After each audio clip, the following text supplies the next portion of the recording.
A lot of investors are just investors. They're not company builders. So I think it's important for them to be able to kind of stay in their lane and respect what founders do.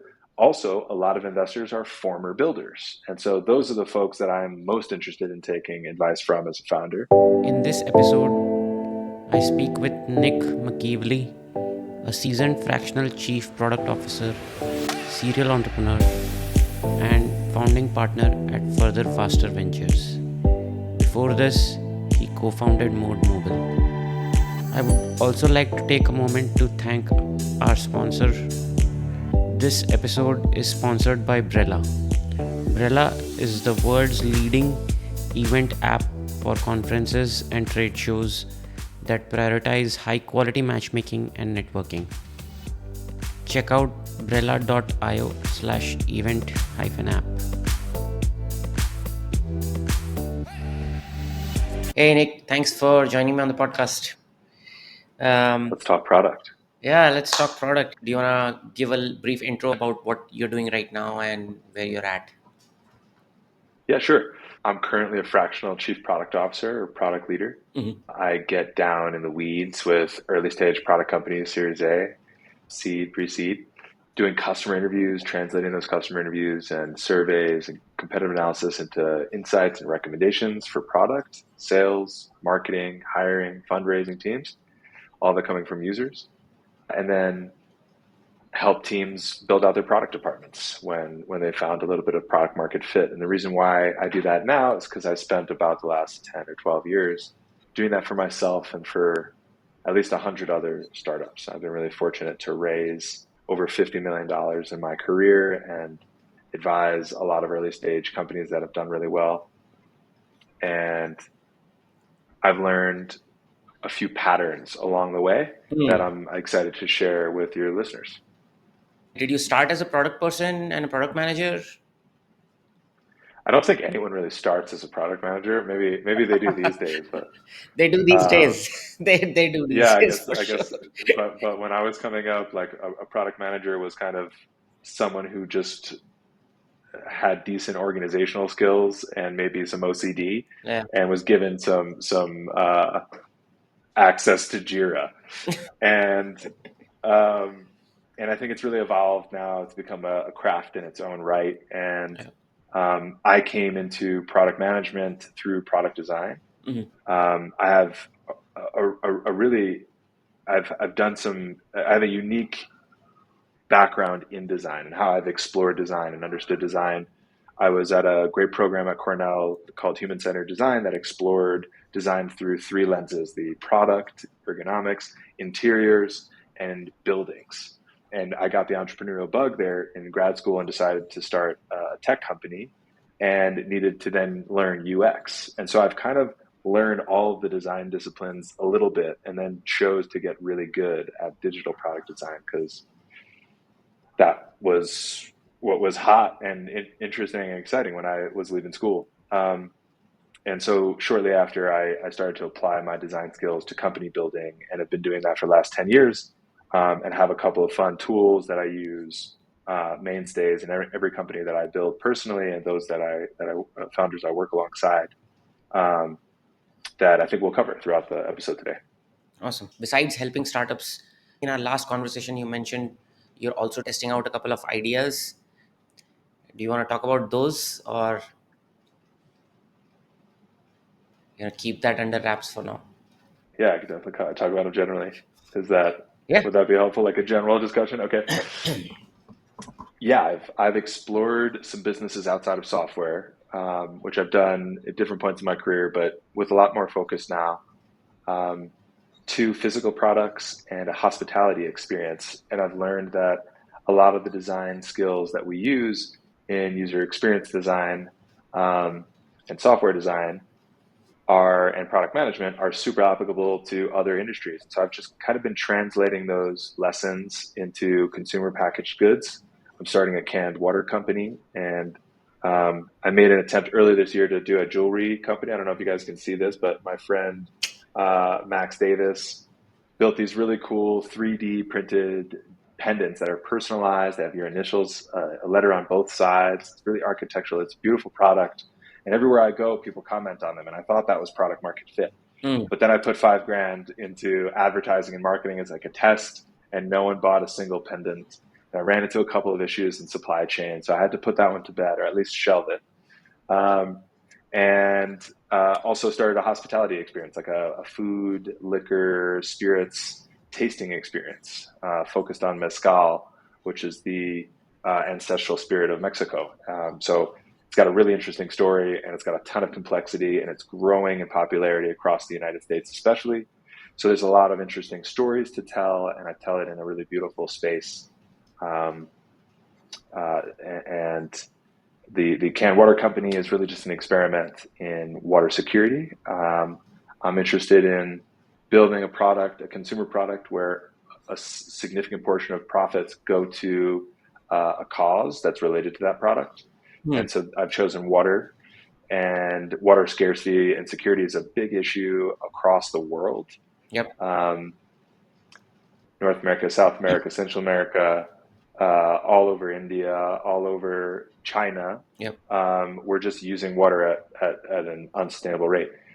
But we also consume water in a very habitual way. So I'm trying to use the habit and the consumerism to our benefit, and exploring what it would look like to build a water company that has a purpose. Hmm.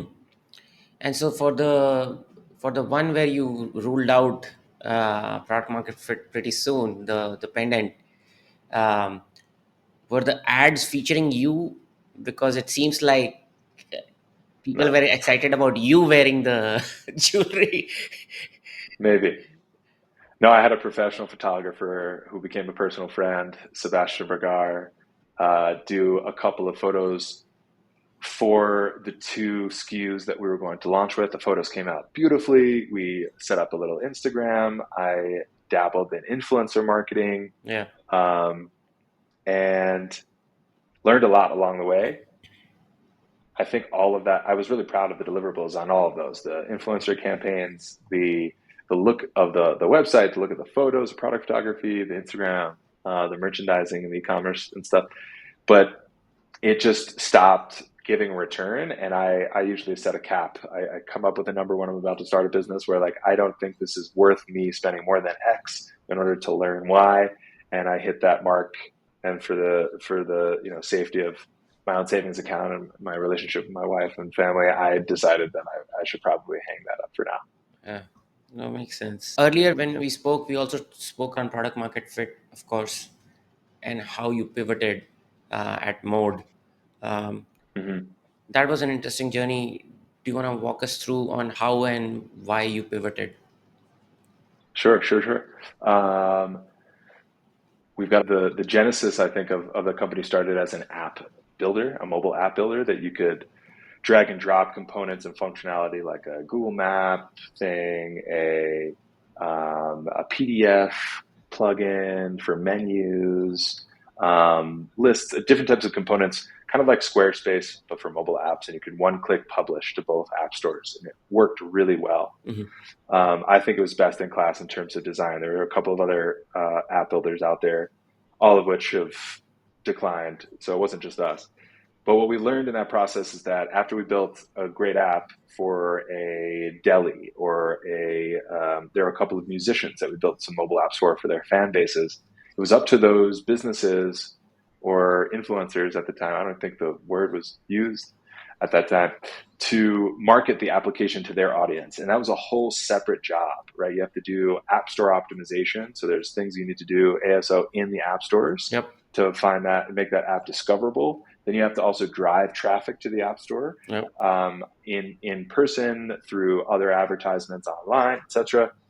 And we came to a crossroads where we needed to decide whether or not we were going to build marketing products for our clients, landing pages, maybe courses, build out materials and resources for them so that they could market these things successfully. Because if they didn't get users and download numbers, they weren't going to pay us and stay on our platform, pay our monthly fee. Mm-hmm.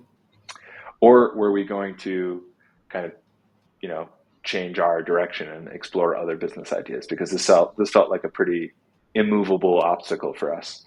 And what we ended up doing was selling the company for parts to a small venue arm of Ticketmaster, and use the lessons that we learned about API integrations to build another application, a single application that was for what we called super fans. This app was called Parade. Parade would put all the things you celebrate in a single feed. So let's say you're a super fan of Ariana Grande or Selena Gomez or something like that. You could look at her tweets, her Instagram, her SoundCloud, her Spotify, YouTube, all in one place. And it was an amazing design exercise for me because I got to create these components for all of these different media types that would look cohesive and would be easy to experience within a single mobile application. Mm-hmm. And so this is one of the examples in my career where I built what my customer was asking for. And it wasn't until afterwards that we decided, or we realized that that wasn't going to work. What the customer wanted wasn't actually what they were going to use. And this is, I think, a problem that a lot of companies go through when they're exploring product market fit and developing something new. What happened was we learned that each of those different media modalities were consumed in a different way. So the consumption pattern for video is one of full attention. So I'm looking at the video, I'm watching, I'm listening. It's multimedia. I'm not doing anything else usually. Audio, like a podcast or music, is done with half attention, partial attention, right? I'm listening, but I'm doing other things probably. Reading requires my visual attention, but I might be able to listen to other stuff. And what we realized was each of these things made it difficult for people to create a repeatable habit with our application. So no one would come to our app with a behavioral tendency in mind. And this is right around the time where I discovered Nir Eyal's book, Hooked. Yep. Are you familiar with the Hooked book? Yeah, it's a good book. Yeah. The Hooked model. It's a great book. I totally recommend it to all of all the listeners. And what we had was a trigger, but we didn't have the right reward mechanisms and investment mechanisms within our application. Yep. So people would come out of excitement, but wouldn't stick around. So our retention was really low. And at a certain point, we realized that we had just kind of built too much. There was a lot to maintain. All of these APIs, a lot of them were private. So we were they would break constantly. It was really difficult to maintain. Something we probably should have known ahead of time. Yeah. But we like to do things that we know don't scale. And what we ended up doing was reducing that all-in-one app to a single media type. That was what we realized. We needed to choose a media type. It was either going to be video or reading text, or it was going to be audio. And we chose audio. And then within the audio vertical, we chose internet radio because it was the most accessible and it had a really broad listening audience. And so we did internet radio and podcasts. And so we built this really great internet radio and podcast app, had a great search. We had really great curated content. And that was kind of like pivot 3. We're like, okay, let's watch and see what happens with this. And what we ended up learning from that was that we couldn't drive downloads really to it because we didn't have a value proposition that was that unique, right? There was Pandora, there was a million internet radio applications out there. Yeah. We were branding it a little bit better, marketing a little bit better, but it wasn't good enough for us to build a venture scale company. So we needed to tweak it a third time, a fourth time.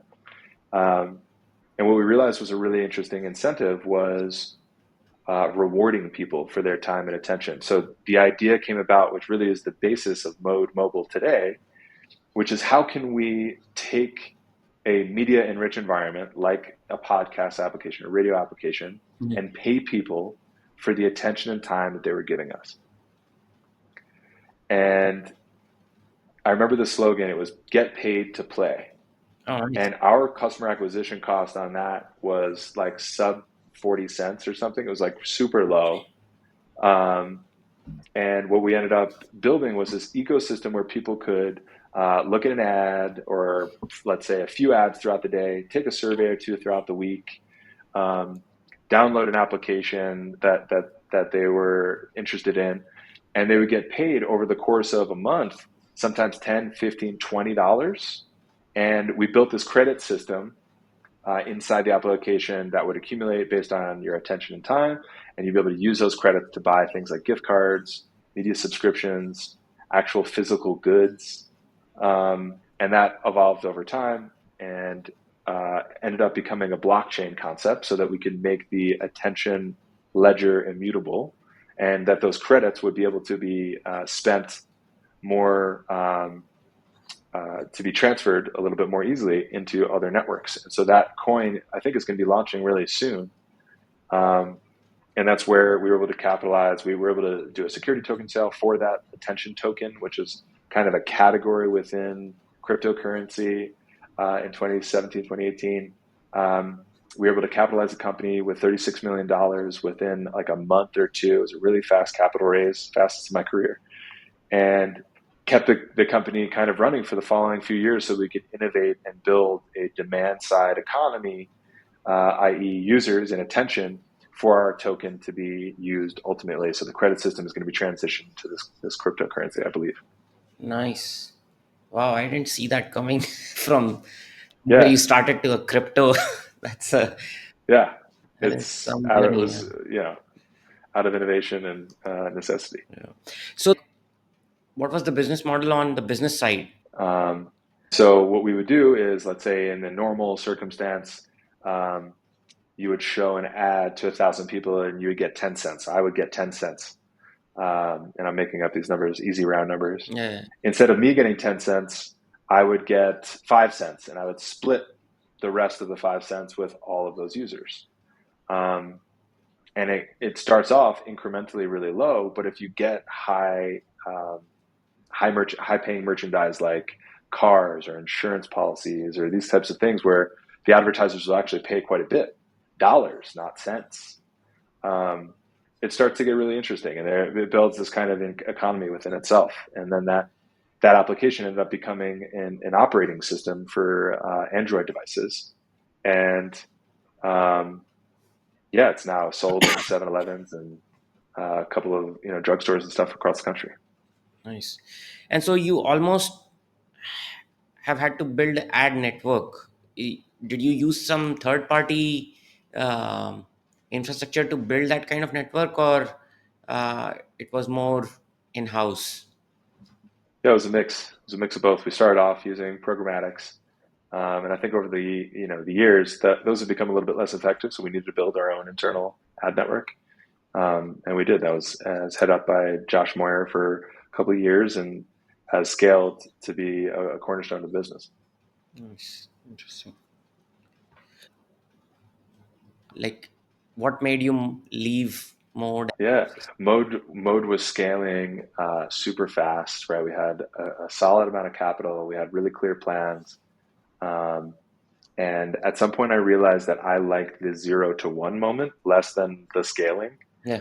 And so I decided to focus more on that. And in 2019, just the beginning of 2020, right there at the start of the pandemic, I started an agency with two other partners, Devin Sol and Ellie Barmacel, called Further Faster, Hmm. that focused on this moment of product market fit and pivoting for the pre-seed, seed, and Series A folks, because that's a muscle that we all recognize was really important for founders to have. Hmm.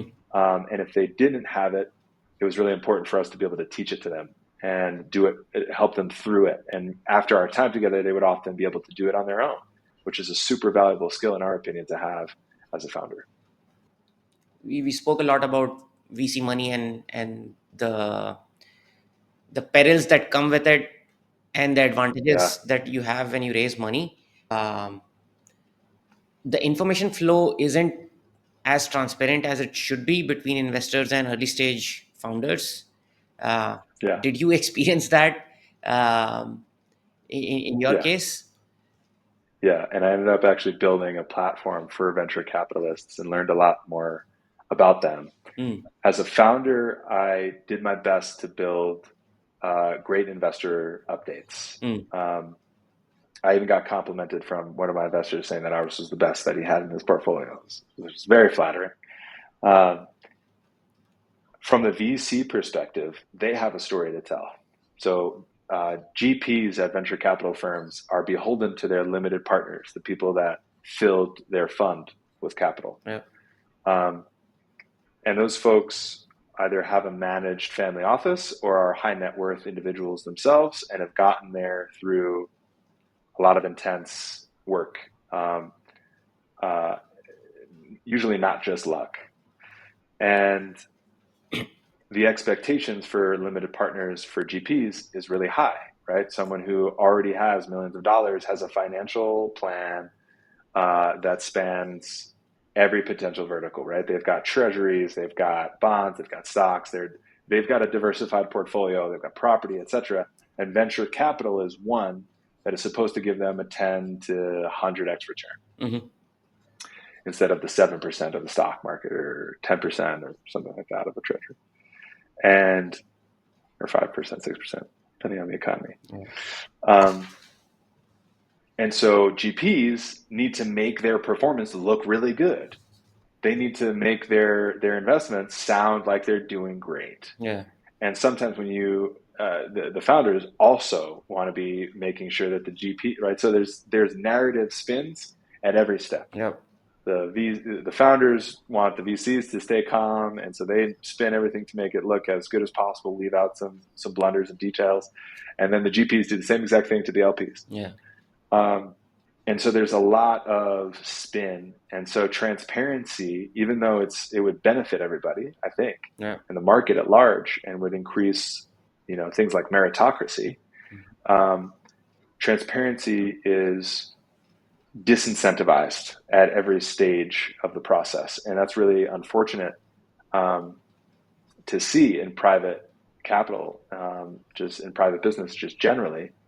But I think is so necessary for public markets, and I think that there's going to be a trend, especially with crowdfunding, kind of blurring the line between public and private companies, for that level of accountability to heighten in the coming years. I think private companies, Mode Mobile included, because Mode has been capitalized through a ton of crowd-based fundraising through accredited and non-accredited investors, that our reporting is incredible. The team at Mode is doing a great job of reporting and have been for years. The first-time founders who are starting companies and who solely rely on their investors as advisors, do you recommend investors being advisors to their founders, given there is such a disincentive for transparency? Absolutely. I think the more an investor can be an advisor, the more transparent the relationship is. You're building trust. A lot of investors are just investors. They're not company builders. So I think it's important for them to be able to kind of stay in their lane and respect what founders do. Also, a lot of investors are former builders. And so those are the folks that I'm most interested in taking advice from as a founder. And so I think it can change. It depends on the type of investors you have at the table. I think everybody used to talk about strategic money, Yeah. smart money, right? And I wouldn't mind a cap table full of a lot of dumb money, or just money, because it's silent and optimistic, instead of smart money, which is oftentimes can have a different set of expectations, and is communicating a lot more and might take time away from the founder's focus. But more times than not, investors are bringing value because it benefits them. Like, if the founders are not completely transparent because of the incentives in place, how can someone give them the right advice if they don't have the full information? Oh yeah, I mean, if you can't ask for advice and only give a partial story, Yeah. Seems because then you won't get the right advice, right? So I hear you. I think you're right. And so for those select few investors that you've chosen to be really transparent with, they'll give you the best advice. But I think it's a necessary ingredient for a good counsel. Yeah. And so you raised a ton of capital. Any advice for deploying capital efficiently? Deploying capital efficiently, I would say do it slowly. don't put 100K into something like, don't put 100K down a new marketing campaign, put 10K and then watch what happens. Don't put 30K into, a new product feature and, have your dev team spend a month on it. Do a prototype test. So I think de-risking capital is one of the most important strategies for any founder to have. Yeah. Post raise, especially at the early stage, one of the first items to tackle is hiring and scaling the team. When money is accessible, people tend to hire faster, which is a recipe for disaster most of the times. But there is a lot of investment pressure to hire, uh, or investor pressure to hire as well. Have you dealt with that? Any lessons there? Absolutely. The best phrase that I've heard that sticks out in my mind is hire slow, fire fast. Yeah. Um, being smart about your hiring strategy. And I wouldn't underpay people. I think that's really important. Startup culture, at least in the 2000s, was all about sacrifice, and Yeah. it was about equity, and then everybody got those equity packages and like didn't know what to do with them, or they had clauses about expiration dates, and it wasn't transparent. Yeah. And so I think compensation packages are really important. Incentives need to be designed to push the team forward as a group. So I think bonuses based on team, personal, and company performance are helpful. And I also think putting terms on contracts are actually really good. People just hire full time indefinitely, Mm. but if you hire someone for 2 years and then you have an opportunity to like renew that contract or even a year, it puts fire under the seat of the person that you're hiring to really prove themselves to stay on board. And it makes it a lot more transparent that your performance determines whether or not you're going to be staying on the team for 2, 3, 4 years or more.